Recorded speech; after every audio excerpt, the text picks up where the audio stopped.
Moving right along with chapter 2.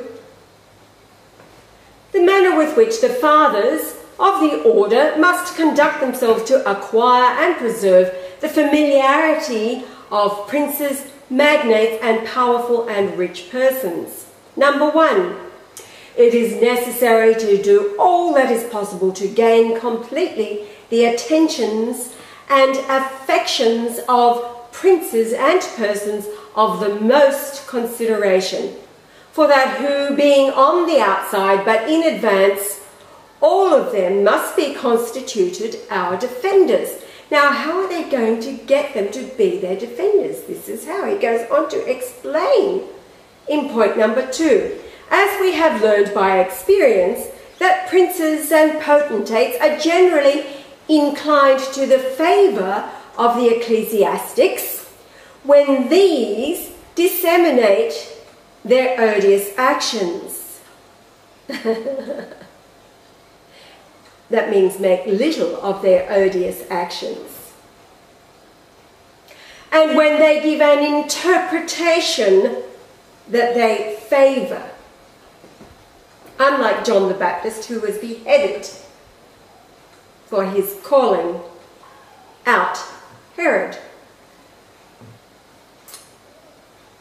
As is to be noted among the married, contract with their relations or allies, or in other similar things. So they're talking about a man and a wife, husband and a wife here, contracting with the family, relations, friends, other allies of each one within the marriage.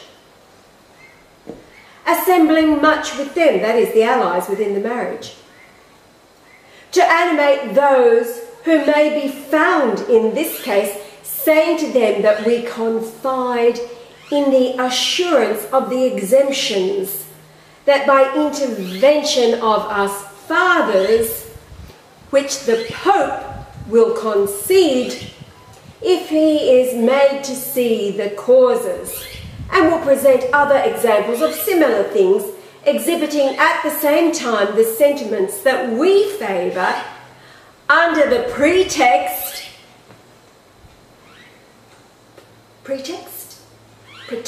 lie, deception, of the common good and the capital letters greater glory of God. That is the object of the society. So what has Francis been saying lately about who is he to judge homosexuals? Love is love, as long as it will bring one into a closer relationship, all for the glory of God, who has outlined in Vatican III that homosexuality will not be tolerated within the church or within his kingdom. You see, if you were all to drop dead the moment that you hear these words that I'm speaking, which is on the cards,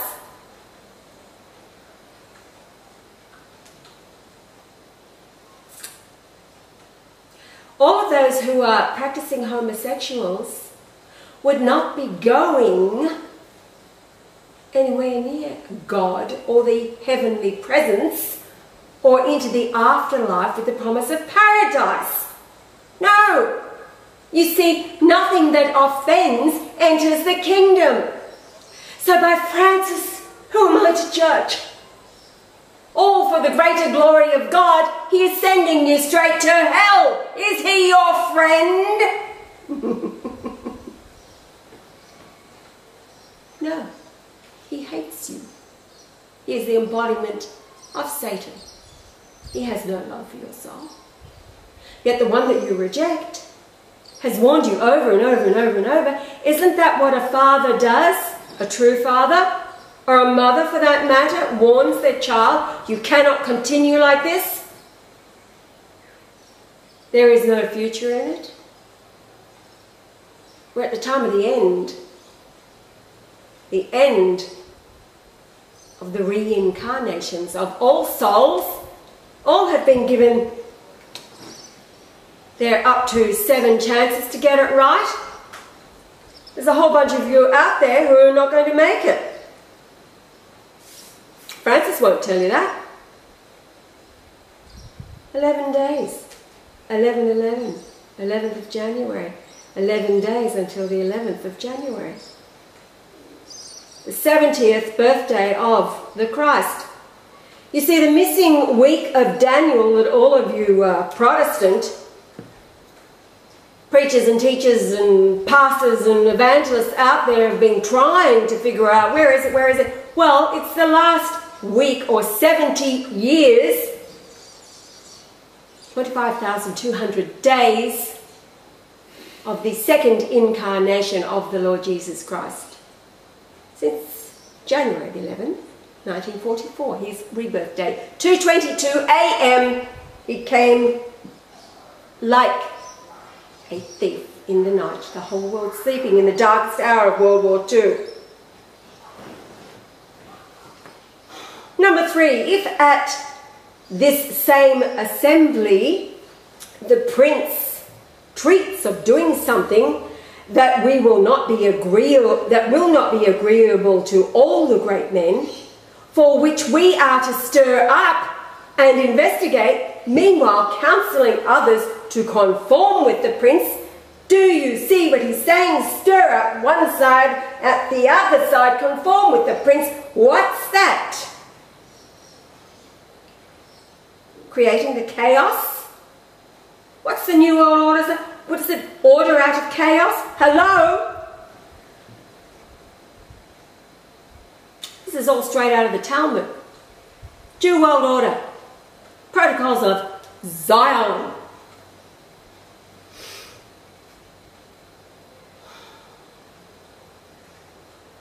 Without ever descending to treat of particulars, for fear there may not be a successful issue of the matter, for which the society will be imputed blame, and for this, if this action shall be disapproved, there will be advertences presented to the contrary that may be absolutely prohibited and put in jeopardy the authority of some of the fathers, of whom it can be said with certainty that they have not had notice of the secret instructions, this book.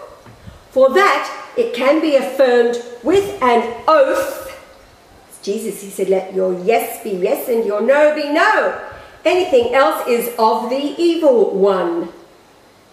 That the calumny to the society is not true in respect to that which is imputed to it. In other words, they will deny everything imputed to the society that may be contrary to the secret instructions and everything they are doing behind the scenes to subvert, infiltrate, take over. Isn't that what it says in the Jesuit oath? The one that so many out there are trying to debunk? Number 4, to gain the goodwill of princes. It will be very convenient to insinuate with skill and for third persons that we fathers are a means to discharge honourable and favourable duties in the courts of other kings and princes, and more than anyone else in that of the Pope.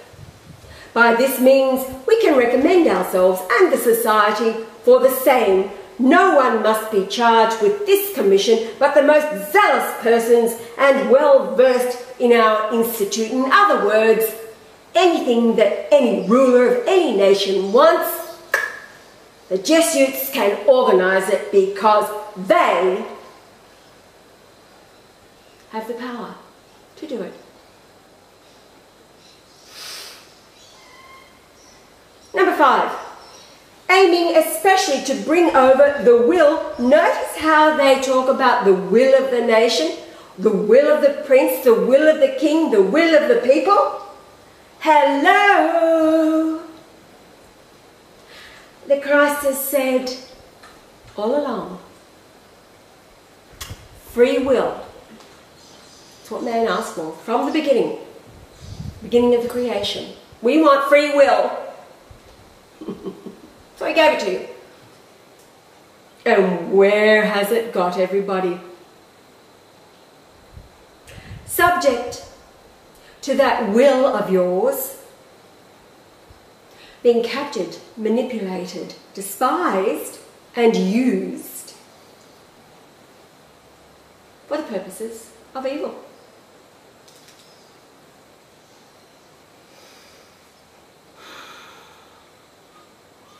Aiming especially to bring over the will of the favourites of princes and of their servants by means of presents and pious offices, that they may give faithful notice to us fathers of the character and inclinations of the princes and great men. Of this manner the society can gain with facility as much to one as to others. So they're having you spy on your employers. Have the lowdown and the goods on all of you for the return of a pious office or some present or money, whatever it is, that you'll sell your soul for. Now, number 6, the experience we have had has made us acquainted with the many advantages that have been taken by the society of its intervention in the marriages of the House of Austria, that would be Habsburg, and of those which have been affected in other kingdoms, France, Poland, and in various duchies. Forasmuch assembling, proposing with prudence, selecting choice persons who may be friends and families of the relatives and of the friends of the society. So they'll intervene in marriages before they're about to occur, so that only the friends of the Jesuit society become the intimates and so familiar with the marriage partners. Isn't that honky-dory? What is it that Diana said about her marriage? There's 3 of us in this marriage. Well, with the Jesuit society in control, you can have 4, 5 or 6 as a partner in your marriage, depending who it is that you are. 8. In regard to the direction of the consciences of great men, we confessors must follow the writers who concede the greater liberty of conscience. The contrary of this is to appear too religious, for that they will decide to leave others and submit entirely to our direction and counsel. So how many people now are going to go flooding in to the Catholic Church with the Jesuit Pope at its helm? Who am I to judge homosexuals? Sure, come on in. I will welcome you.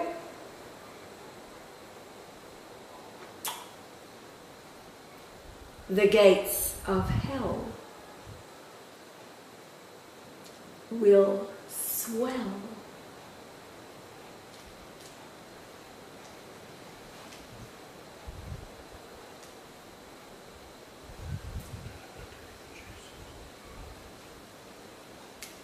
Number 11. It is not the less useful to invite them to our sermons, assemblies, harangues, declamations, etc., composing odes in their honour,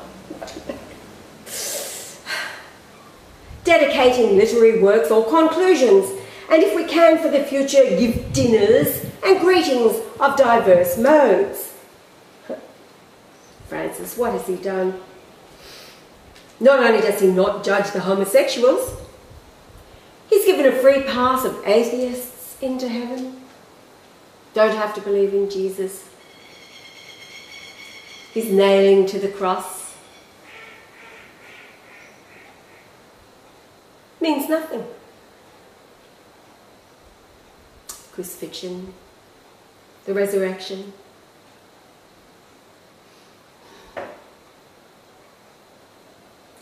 The gates of hell are open wide. Underneath, the Antichrist, Francis. As we move right along, you'll get to hear his words as he is setting himself up to bring about what? The peace within the Middle East. Oh! Number 12, it will be very convenient to take to our care the reconciliation of the great. Here we go. It's right here, right now, what I'm talking about. The reconciliation of the great in the quarrels and enmities that divide them. What is dividing the Middle East right now? Israel, right? The enemy of all mankind, the Jews who call themselves Jews and are not. And guess who the best buddy of Francis is? None other than a rabbi from New York, I believe. His best buddy called them as soon as he got elected. Hello! We made it!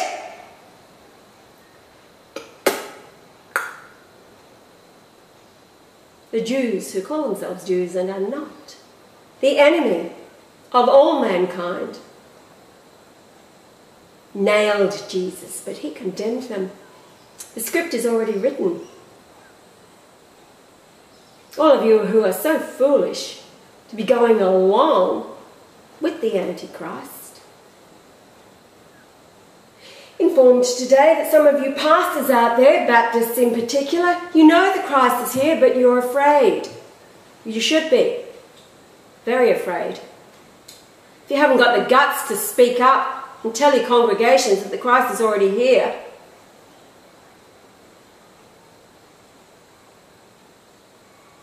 I would be very afraid if I were you. Kept your mouth shut. Fear him who can kill both body and soul in hell. Matthew 10:28, you're in hell. If you keep your mouth shut rather than informing your congregation, you're not looking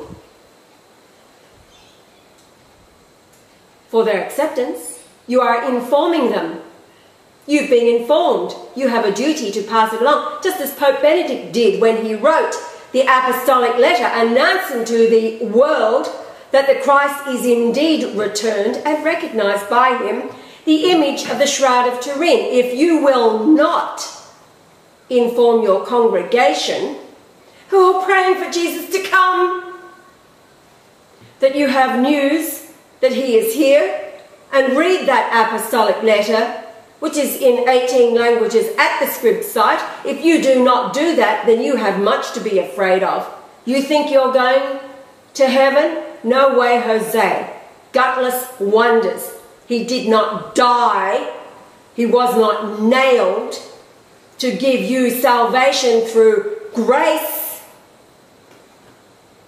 The gospel of grace is an abomination. The Apostle Paul was a devil that he warned. The one that would come after him, who would preach things that he, Jesus, did not preach, and would pervert the things that he did teach. And the gospel of grace is it. What did you do? Not sit on your ass in a pew week after week listening to some preacher. That's hell. The truth. Jesus. Yahweh, the dude sitting beside me here now, the Christ said would set you free. So there's a challenge for you. What are you going to be preaching in your pulpits throughout America or England? Any church, in any part of the world. Yes, are you telling your congregation about iSon? iSon. Supposed to be 7 comets coming in. It's already past the Earth. We're going to be going through the debris trail.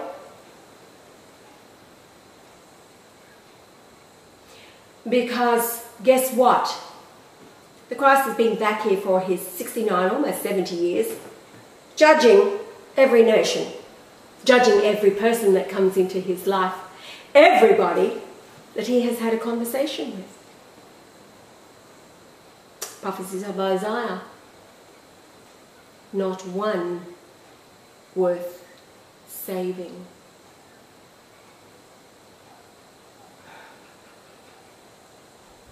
"11 days. 11 days.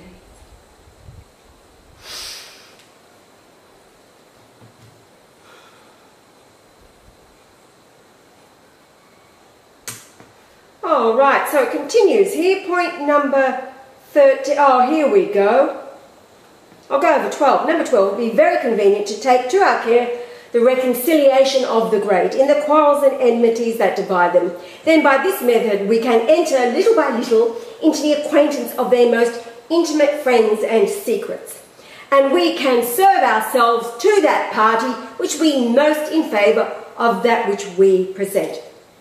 That's the Apostle Paul. He was an infiltrator into the community of the Essenes. A devil.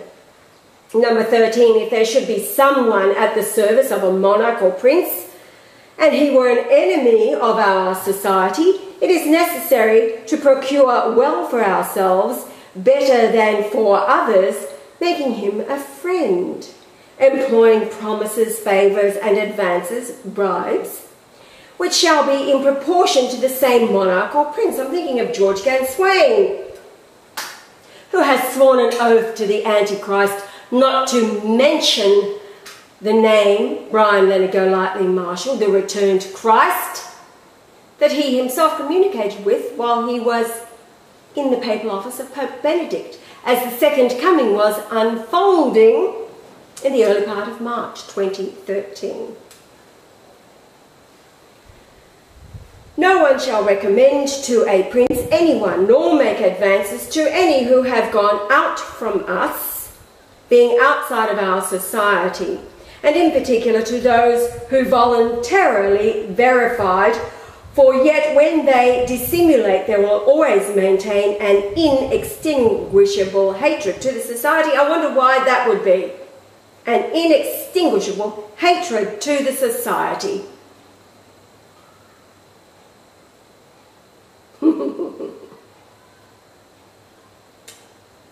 In fine, each one must procure and search for methods to increase the affection and favour of princes, of the powerful, and of the magistrates of each population, that whenever occasion is offered to support, we can do much with efficacy and good faith in benefiting ourselves, though contrary to their relations, allies, and friends. So, straight out of the Talmud, all about benefiting the Jew.